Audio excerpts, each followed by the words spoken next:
నమస్తే, welcome to our channel.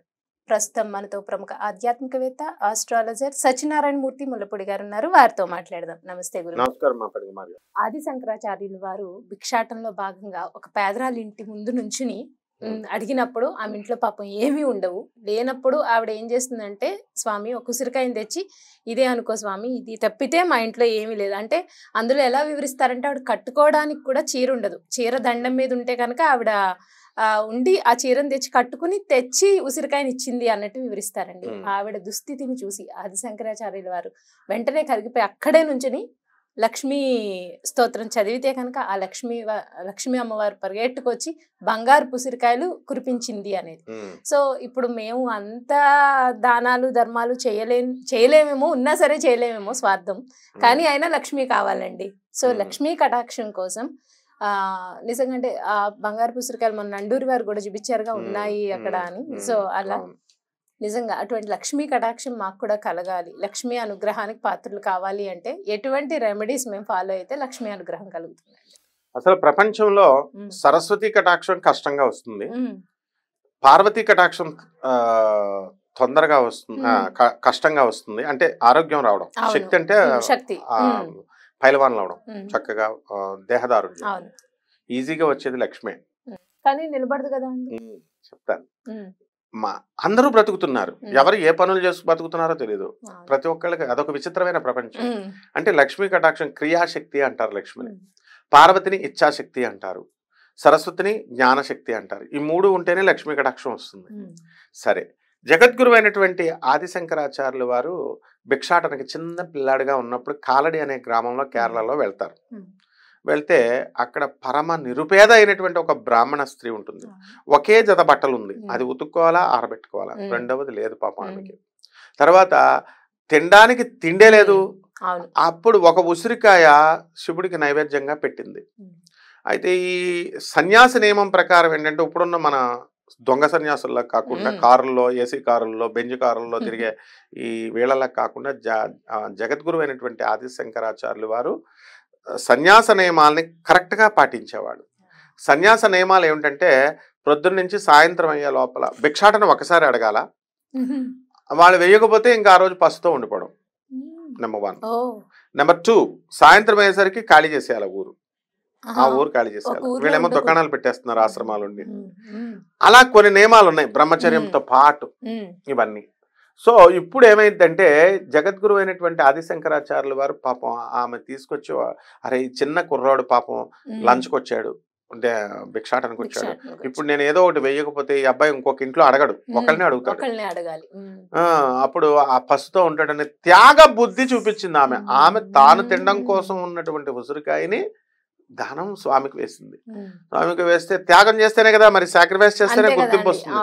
వెంటనే జగద్గురు ఆది శంకరాచార్యులు వారు ఇలా చూస్తారు, ఆమెని చూసి, ఓహో ఈమె పేదరికంలో ఉంది, ఉసిరికాయ ఒకటే ఉంది అని చెప్పేసి వెంటనే భో లక్ష్మి అని చెప్పేసి అమ్మవారిని ఆజ్ఞాపిస్తాడు.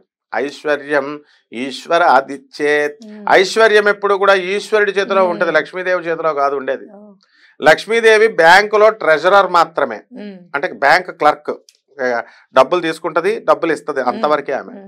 మేనేజర్ ఎవడు? శివుడు, ఈశ్వరుడు. ఆ శివుడే ఆదిశంకరుడు. కాబట్టి Lakshmi, I'm the manager of this bank, come on grant her a loan అంటాడు. అనగానే ఆమె ఏం చేసింది, అందులో డబ్బులు ఉంటేనే కదా ఇవ్వాలి, డబ్బులు లేకపోతే సార్ అందులో బ్యాలెన్స్ లేదు సార్, ఓడి ఇవ్వాలి అంటుంది. ఓవర్ డ్రాఫ్ట్ ఇస్తారు. అలా ఈమె పూర్వజన్మలో పుణ్యం లేదు ఆమెకి. సో లక్ష్మీదేవి నిరాకరిస్తుంది, నాయన నీకు ఆమెకి ఇవ్వడానికి లేదు, పూర్వజన్మలో ఆమె పుణ్యాలు చేయలేదంటే, అమ్మా ఎలాగైనా సరే ఓడి ఇవ్వు అమ్మా, ఓవర్ డ్రాఫ్ట్ ఇండస్ట్రీ నడుపుతాం, ఒక 5 లక్షలు మళ్ళీ ఎక్స్ట్రా 5 కోట్లు ఎక్కువ ఇచ్చేస్తున్నాం, చేసుకుని బిజినెస్ చేసుకుని ఎవరా నాయన అని. అలాగా నెక్స్ట్ జన్మలో ఉన్నటువంటి మనకి పుణ్యాన్ని ఇక్కడ అడ్జస్ట్ చేయొచ్చు. మన అందరిని కూడా లక్ష్మీదేవి తలుచుకుంటే మనకి అడ్జస్ట్ చేసి మనకి డబ్బులు ఇవ్వచ్చు ఆమె.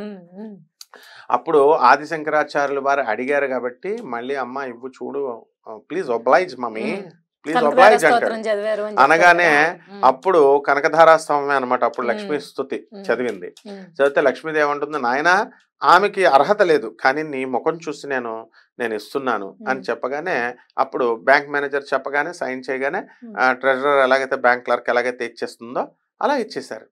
అందువలన ఈ మహాలక్ష్మి తల్లి యొక్క ఓం శ్రీం హ్రీం శ్రీం కమలే కమలాలయే ప్రసీద ప్రసీద శ్రీం హ్రీం శ్రీం ఓం మహాలక్ష్మి నమః అని చెప్పేసి ఎవరైతే శుద్ధ లక్ష్మి మోక్షం లక్ష్మి జయలక్ష్మి సరస్వతి శ్రీలక్ష్మి వరలక్ష్మిశ్చ ప్రసన్న మమ సర్వదా వరాం కుశౌపాశం అభీతి ముద్రాం కరైర్వహంతిం కమలాసనస్తాం బాలార్క కోటి ప్రతిభాం త్రినేత్రాం భజేహమంబాం జగదీశ్వరీం త్వాం సర్వమంగళ మాంగళ్యే శివే సర్వార్థ సాధకే శరణ్యే త్రయంబకే దేవి నారాయణ నమోస్తుతి అంటే ఇక ఉసిరికాయలు పడిపోతున్నాయి చూడమ్మ పైనుంచి. అట్లా జగద్గురు అయినటువంటి ఆదిశంకరాచార్యులు వారు ఉసిరికాయలు బంగారపు ఉసిరికాయల్ని ఆయన కోరిన మీదట మహాలక్ష్మి కురిపించేసింది.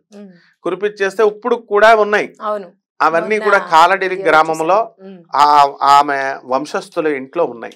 అలాగే షిరిడి సాయినాథుడు లక్ష్మీభాయ్ అనేటటువంటి ఆవిడికి నాణ్యాలు ఇస్తారు. 9 నవవిధ భక్తులు ఉండడం కోసం 9 నాణ్యాలు ఇచ్చారు. అవి కూడా ఇప్పుడు షిరిడిలో మనం ఉన్నాయి, చూడొచ్చు వాళ్ళ ఇంట్లో. ఆ విధంగా ఇవన్నీ నగ్న సత్యాలు కాబట్టి ఇవి ఈ స్వామి వారి యొక్క కరుణా కటాక్షాలతో ఏమండి అది ఎప్పుడో పూర్వకాలంలోనండి. ఇప్పుడు ఎవరికన్నా ఇచ్చిందండి అని అంటే మా ఇంటి పక్కనే ఒక ఆవిడ ఉంది ముసలామె, ఆమెకు ఒక చింత చెట్టు ఉంది. అందరికీ తెలుసు ఆ రాజమండ్రిలో జరిగిన సంఘటన. ఆ చింత చెట్టుకి చింతకాయలకు మాత్రమే రోజు చింతకాయ చారు కాసుకునేది ఆమె. ఇంకేం లేదు ఫుడ్, నో ఫుడ్. బియ్యం ఉంటే బియ్యంతో పాటు చారు తాగుద్ది, లేకపోతే చారే తాగేసేది. ఓన్లీ చింతకాయ. ఒక ఆవు, ఆ ఆవు పాలు తీసుకునేది, పాపం అలాగా పోషించుకుంటుండేది. అందరూ ఆమె నవ్వేవారు. ఆవుల్ని పూజ చేస్తే సకల దేవతలు వస్తాయి, లక్ష్మీదేవిని పూజ చేసినట్టు ఐశ్వర్యవంతరాలు వద్దంటారు, ఏమైంది అని అడిగారు. ఇప్పుడు వాళ్ళ మనవాళ్ళు ఎవరో తెలుసా, స్వతంత్ర పెట్రోల్ బంక్ అని రాజమండ్రిలో పెద్ద ఫేమస్ కంబాల చెరువు దగ్గర పెట్రోల్ బంకులు నడుపుతున్నారు. అమెరికా లక్ష్మీదేవి ఇచ్చింది, వస్తుంది. మన నమ్మకంతో ఉన్నప్పుడు ఇచ్చేస్తుంది అంతే. సూట్ కేసులో పట్టుకొచ్చి ఇవ్వచ్చు, ఆమె ఇష్టం. లేకపోతే మనం పనులు చేస్తుంటే ఆ పనుల్లో లాభము ఇలా ఏదైనా రావచ్చు. ఇప్పుడు ఆవిడ అనుగ్రహం కావాలి అంటే అది ఇప్పుడు మహాలక్ష్మీదేవి అనుగ్రహం రావాలంటే మనము చక్కగా పరిశుద్ధమైనటువంటి మనస్సు ఉండాలి. నెంబర్ 1 హెల్పింగ్ నేచర్ ఉండాలా. దయార్ధరాలు మహాలక్ష్మి తల్లి, కరుణామయ్య ఆమె వదిలేసిందంటే విష్ణుమూర్తిని దరిద్రుడు అయిపోయాడు, నారాయణుడు అయిపోయి దరిద్ర నారాయణుడు అయిపోయి గడ్డం పెంచుకొని అక్కడ తిరుపతిలో పుట్ట కింద తపస్సు చేసుకుంటే మళ్ళీ ఆ తల్లి జగన్మాత అలివేల మంగమ్మ వచ్చిన తర్వాత శ్రీనివాసుడు అయ్యాడు. మరి మనకు కావాలంటే ఇల్లు శుభ్రంగా పెట్టుకోవాలి. అన్నామని 1కి 4 సార్లు తుడవడం కాదు, మనస్సు శుద్ధ పెట్టుకోవాలి.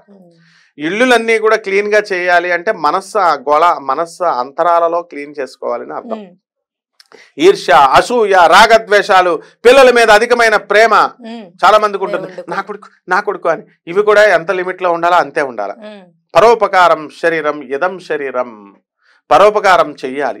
ఇదం శరీరం కలు ధర్మ సాధనం, అన్ని ధర్మ సాధనానికి ఈ బాడీని ఉపయోగించాలి. అంతేగాని పసుపు తీసుకొచ్చేసి కుంకుమతో అమ్మవారికి మనం వేసేస్తే ఇస్తుంది, కానీ ఇవి ముందు ఉండాలి. తర్వాత తాను చేసేటటువంటి ఆ యొక్క అమ్మవారి యొక్క నియమాలని మనం జాగ్రత్తగా అర్థం చేసుకోవాలి. శుక్రవారం నాడు ఎవరికి మన చేత్తో డబ్బులు ఇవ్వకూడదు అని లక్ష్మీ కటాక్షంలో ఎన్టీ రామారావు సినిమాలో చూపిస్తారు. అంటే అర్జెంట్ అయ్యి నిజమైనప్పుడు ఆపరేషన్లు జరుగుతున్నాయి అనుకోండి, వాళ్ళ భార్యకి అటువంటిప్పుడు ఇవ్వచ్చు. అలాగే బుద్ధి రోజుల్లో వద్దు అని. తర్వాత ఆ జుట్టు దువ్వుకొని ఇంట్లో వేయకూడదు. చాలా మంది ఆడవాళ్ళు దువ్వెనికే వదిలేస్తారు, ఇళ్లలో వెంట్రుకలు తిరుగుతూ ఉంటాయి. అండ్ కిచెన్ ఎప్పుడు నీట్ గా ఉండాలి. ఆగ్నేయం దిక్కులో ఆగ్నేయం గదిలో బాగా కష్టాలు ఎక్కువైపోతే లక్ష్మీదేవిని ఆకర్షించాలా. ఆకర్షయ స్త్రీనామ ఆకర్ష మహాలక్ష్మి ఆకర్షయ అంటే వచ్చేస్తుంది ఆమె. కాబట్టి ఆకర్షణ కోసం బుడిద గుమ్మడికాయ తీసుకోవాలి. కాలభైరవాయ నమః. కాలభైరవుడికి ఈ మధ్యన కొత్తగా తీశారు, లక్ష్మీదేవిది కాపీ కొట్టేశారు వాళ్ళు. బుడిద గుమ్మడికాయ అంటే కుష్మాండ దేవత. కుష్మాండ దేవత ఏం చేస్తుంది, యజమానిని ఆకర్షిస్తుంది, యజమాని యొక్క యోగక్షేమాలను చూస్తుంది. కాబట్టి బుడిద గుమ్మడికాయ తీసుకొని దానికి ఇలా అడ్డంగా నరికేసి దాంట్లో ఉన్న గుంజు తీసేసి అందులో నువ్వుల నూనె వేసి, నువ్వుల నూనె లక్ష్మీప్రదం, శనీశ్వరుడు అంటే ఎవరు లక్ష్మిని ఇచ్చేటటువంటి వాడు, దాంట్లో అఖండ దీపం పెట్టి బాగా ఇబ్బందుల్లో ఆగ్నేయంలో వంటగదిలో పెట్టాలి. గ్యాస్ సిలిండర్ దగ్గర పెడితే పేలిపోద్ది, మళ్ళీ నన్ను మూసేస్తారంట. దూరంగా పెట్టుకోవాలా. ఆగ్నేయ గదిలో 1 రోజు 3 రోజులు మీ ఇష్టం పెడితే, అఖండ దీపం పెడితే సకల కష్టాలు పోతాయి. అందులో శాస్త్రం లక్ష్మీ తంత్రంలో చెప్పబడి ఉంది. నెక్స్ట్ గుడ్ల ఇంట్లో పెట్టుకోవచ్చు. ఇంట్లోనే పెట్టాలా, బయట పెట్టకూడదు. అండ్ నిమ్మకాయ దీపాలు బయట గుళ్ళల్లోనే పెట్టాలా, బుడిద గుమ్మడికాయ దీపాలు ఇంట్లో పెట్టకూడదు. ఇలాంటివంతా ఏమి కుదరదు. ఇల్లు గ్రహాలు మనం ఎక్కడ నివసిస్తున్నామా, మన ఇంట్లో నివసిస్తున్నాం. మన చెమట గిమట మొత్తం అంతా ఇంటికే పరిమితం అవుతాయి, గోడలకు పట్టు ఉంటాయి.